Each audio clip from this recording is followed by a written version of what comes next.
سب سے پہلے میں آپ سب سننے والوں کو یہ جو عید ملائی جا رہی ہے پوری دنیا میں جہاں کہیں بھی مسلمان موجود ہیں ان سب کو یہ عید جو قربانی عید الاضحیٰ جسے کہا جاتا ہے یہ مبارک پیش کرتا ہوں۔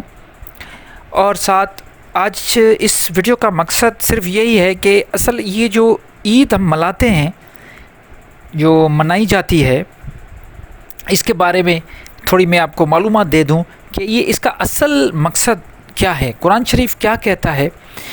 سب سے بڑی پہلی بات یہ ہے کہ قرآن شریف میں عید الاضحیٰ یا عید الفطر کی کوئی بھی ذکر موجود نہیں ہے، صرف یہ ایک سنت ابراہیم کے طور پہ منایا جا رہا ہے۔ حالانکہ جو قربانی جو اللہ تعالیٰ نے حضرت ابراہیم علیہ السلام سے جو ایک ٹیسٹ لیا، جو ایک امتحان لیا کہ اپنے بیٹے کو قربان کرنے کا، اس کے بعد پھر جب وہ سورہ صفات میں یہ آیات نمبر 100 میں یہ موجود ہے سارا قصہ کہ پھر حضرت ابراہیم علیہ السلام جب خواب دیکھتے ہیں کہ انہوں نے اپنے بیٹے کو ذبح کیا، پھر وہ اپنے بیٹے سے بات چیت کرتے ہیں کہ میں یہ تمہیں ذبح کروں گا، تو پھر وہاں سے ان کے بیٹے کا یہ جواب آتا ہے کہ آپ مجھے صابرین میں سے پائیں گے، اور پھر ان کو لٹایا جاتا ہے اور پھر اللہ فرماتا ہے، اللہ حضرت ابراہیم علیہ السلام سے فرماتا ہے کہ تم پاس ہو گئے، تمہاری جو ٹیسٹ تھی اس میں تم بالکل پاس ہو گئے، تمہارا امتحان میں تم پاس ہو گئے، اور اس کے بعد اس کو فدین طور ایک دیا گیا ہے، فدینہ ذبح عظیم، اس کو ایک عظیم جو قربانی سمجھی گئی۔ اب یہ عظیم قربانی جو ہے یہ حضرت ابراہیم علیہ السلام کی ایک قربانی ہے، اور اللہ تعالیٰ فرماتا ہے کہ میں تمہیں یہ ساری ہمیشہ تک اگلے پچھلوں تک تمہاری یہ قربانی ہمیشہ یاد رہے گی۔ اب یہ قربانی تو یاد رہتی ہے، لوگ بکروں کی قربانی دے رہے ہیں یا جانوروں کی قربانی دے رہے ہیں۔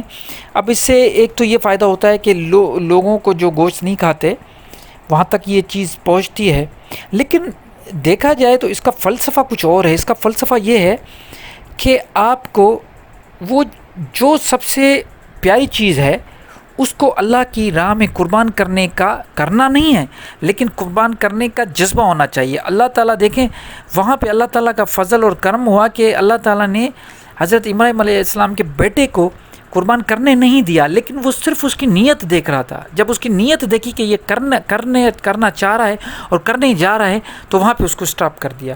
تو ہماری بھی نیت دیکھی جاتی ہے، ایکچولی ہماری جو نفس ہے وہ کتنی قربانیاں دے سکتی ہے، اصل ہے نفس کی قربانی۔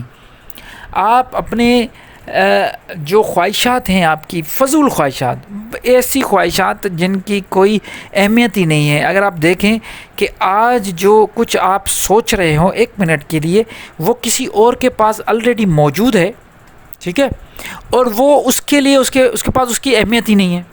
فار ایگزامپل میں آپ کو ایک چیز بتاتا ہوں، دیکھیں اگر آپ کی خواہش یہ ہے کہ میرے پاس اچھی سی گاڑی ہونی چاہیے، فراری ہونی چاہیے، لمبرگنی ہونی چاہیے، یا لیموزین یا اس طریقے کی جو مہنگی گاڑیاں ہیں، بینٹلی وغیرہ، اب آپ کے لیے یہ ایک بہت بڑا خواب ہے، آپ اس کے بارے میں سوچ رہے ہیں، آپ یہ سوچ رہے ہیں میں بہت محنت کروں گا، کچھ بھی پیسے جوڑوں گا، پھر جا کے یہ لوں گا، آپ کی بڑی محنت کرنی پڑے گی، آپ کی زندگی کے کئی سال اس پہ ضائع ہو جائیں گے، اور پھر جا کے آپ کو یہ گاڑی ملے گی۔ اب گاڑی ملے گی، جا کے اس سے پوچھو جس کے پاس گاڑی ہے، یقین کرے اس کے بعد اس کی کوئی اہمیت نہیں ہے۔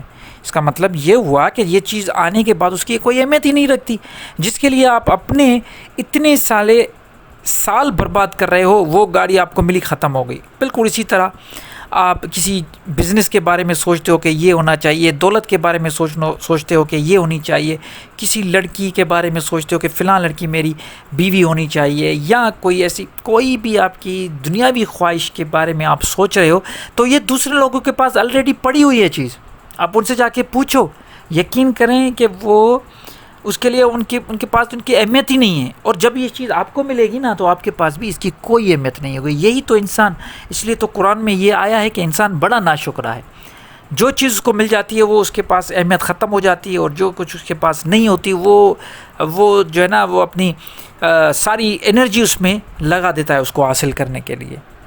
تو اصل قربانی یہی ہے کہ آپ کے پاس اگر کوئی چیز ہے اور اس کو قربان کرنا، آپ کے پاس کیا ہے، آپ کے پاس ابھی موجودہ کیا چیز ہے، آپ کے پاس خواہشیں ہیں، آپ کے پاس وہ خواب ہیں، ان کو اللہ کے لیے قربان کر کے دیکھیں نا۔ اصل قربانی یہ ہے، یہ قربانی نہیں ہے کہ آنے کے بعد آپ قربان کر رہے ہو، آنے کے بعد تو اس کی اہمیت ہی ختم ہو گئی۔ سمجھ رہے ہیں آپ بات کو؟ اگر کسی کے پاس کوئی چیز ہے، فار ایگزامپل دولت ہے، وہ اس کی تو اہمیت ہی نہیں ہوتی، اب کیا قربان۔ اصل چیز یہ ہے کہ آپ کے پاس کوئی چیز نہیں ہے، اس کی خواہش ہے آپ کو، جو بڑی شدت والی ہوتی ہے۔ یہ گہری بات ہے، اس کو سمجھنے کی کوشش کریں۔ جو کچھ آپ کے پاس نہیں ہے، آپ کا خواب ہے، وہ آپ کی خواہش ہے۔ یہ آپ اپنی زندگی کے بہت سارے سال اور اپنی انرجی، اپنی ہیلتھ، اپنے خوبصورت لمحات، وہ ساری جوانی آپ اس پہ خرچ کرنے کو تیار ہیں، لیکن اس کو چھوڑنے کو تیار نہیں ہے، اس کو ترک کرنے کو تیار نہیں ہے، اس سے ودرا ہونے کو تیار نہیں ہے، اس کو قربان کرنے کو تیار نہیں ہے۔ اصل چیز ہے اس کو قربان کرنا۔ آپ اس کو قربان کر کے دیکھیں تو پھر یہ سنت، یہ جو جسے ہم سنت کہتے ہیں، سنت ابراہیم، تو وہ پھر حاصل ہمیں تب ہوگی۔ اب یہ سوچیں، ہم سوچتے ہیں کہ ہم نے بکرا کاٹ دیا اور سنت ابراہیم کر دی۔ کہاں ان کی سوچ، کہاں انہوں نے اپنے بیٹے کو اللہ کی راہ میں قربان کرنے کو سوچ لیا، اور کہاں ان کا بیٹا سبحان اللہ وہ کہتا ہے کہ آپ مجھے ابو، آپ مجھے بھلی اللہ کی راہ میں قربان کر دیں، آپ مجھے صابرین میں سے پائیں گے۔ بڑی بات ہے یہ، بہت بہت بڑی بات ہے۔ نہ آج آپ کو ایسا بیٹا ملے گا، نہ آپ ایسے خود ہوں گے۔ کیوں؟ اگر آپ اپنے بیٹے کو جا کے کہیں گے ابھی کہ مجھے خواب آیا ہے کہ میں تمہیں ذبح کروں گا، وہ دوسرے دن آپ کو پاگل خانے میں داخل کرا کے آئے گا، کہے گا بھائی میرے والد جو ہے نا پاگل ہو گیا، کہہ رہا ہے کہ میں تمہیں ذبح کروں۔ یہ کوئی طریقہ ہے؟ یہاں آپ کو پولیس میں لے کے جائے گا۔ تو یہ تو پاسبل ہی نہیں ہے، ایسا ہو ہی نہیں سکتا۔ وہ مقام ہی کچھ اور ہیں۔ لیکن ان سے قرآن میں یہ جو بھی ہمیں واقعے ملتے ہیں، ایکچولی ان کی مورل اسٹوری کو ہمیں دیکھنا چاہیے۔ اللہ تعالیٰ جب حدیث بتاتے ہیں، قرآن میں احسن حدیث جب بتاتے ہیں، تو ہمیں اس سے سیکھنا چاہیے کہ اصل اس کی جو میسج ہے وہ کیا ہے۔ اصل اس کا میسج یہ ہے کہ آپ کو ترک کرنی پڑے گی، آپ کو قربان کرنی پڑے گی اپنی خواہشات۔ یہی ہمیں تصوف سکھاتا ہے، یہی ہمیں صوفیہ اکرام سب جو صوفی بزرگ ہیں ہمیں یہی بتاتے ہیں۔ ہماری یہی تعلیم ہونی چاہیے کہ ہمیں سب کو اپنی خواہش کو قربان کرنا ہے، جو بھی فضول خواہش ہے۔ میں ایسا نہیں کہہ رہا کہ سب خواہشیں قربان کر کے اور جنگل میں جا کے بیٹھ جاؤ، نہیں۔ وہ جو فضول خواہشیں ہیں جس کے پیچھے آپ اپنی زندگی برباد کر رہے ہو، اپنا پیس، اپنا سکون برباد کر رہے ہو، اپنی خوشی ختم کر رہے ہو، ان چیزوں کے پاس ایسے بھاگ رہے ہو، بھاگ کے آپ اپنی جو ہے نا انرجی ویسٹ کرو۔ میں ان کی بات کر رہا ہوں۔ آپ زندگی گزاریں، شادی بھی کریں، بچے بھی پیدا کریں، جاب بھی کریں، آپ بزنس بھی کریں، اور آپ فن اور آرٹ میں آپ حصہ لیں، آپ جو بھی کچھ کرنا چاہتے ہیں آپ کریں، لیکن جو کچھ ہو رہا ہے وہ اللہ کی منشا سمجھ کے آپ سمجھیں۔ یہ جو کچھ ہمارے ساتھ ہو رہا ہے بے فکر ہو جائیں، کوشش کرتے رہیں، رزلٹ کی بے فکر ہو جائیں، کوئی مسئلہ نہیں ہے۔ جو کچھ ہو رہا ہے اللہ کی طرف سے ہو رہا ہے، اور اللہ سب سے بہترین کارساز ہے۔ وہی جو بھی پلاننگ کرتا ہے بہترین پلاننگ کرتا ہے آپ کے لیے۔ تو آپ کو پریشان ہونے کی ضرورت نہیں ہے۔ یہی تو قرآن ہے، یہی تو میسج ہے۔ جب موٹیویشن اس سے زیادہ موٹیویشن اور کیا ہوگی کہ آپ کو بالکل پریشان نہیں ہونا۔ آپ جیسے زندگی گزار رہے ہو زندگی گزاریں، اپنی جو بھی آپ کے ٹارگیٹس ہیں، پازیٹیو ٹارگیٹس، ان کو پورا کرنے کے پیچھے آپ ضرور لگیں، لیکن اتنا بھی نہیں لگے کہ اپنی زندگی کو برباد کر دیں اور پریشان ہو جائیں۔ ایسا نہیں کریں، اور جو کچھ آپ کر رہے ہو کرتے رہیں، رزلٹ کی پرواہ نہیں کریں۔ اور یہ جو قربانی ہے اپنی نفس کی، اپنی خواہشات کی قربانی آپ دے کر تو دیکھیں، اللہ تعالیٰ آپ کو بہتر سے بہتر دے گا۔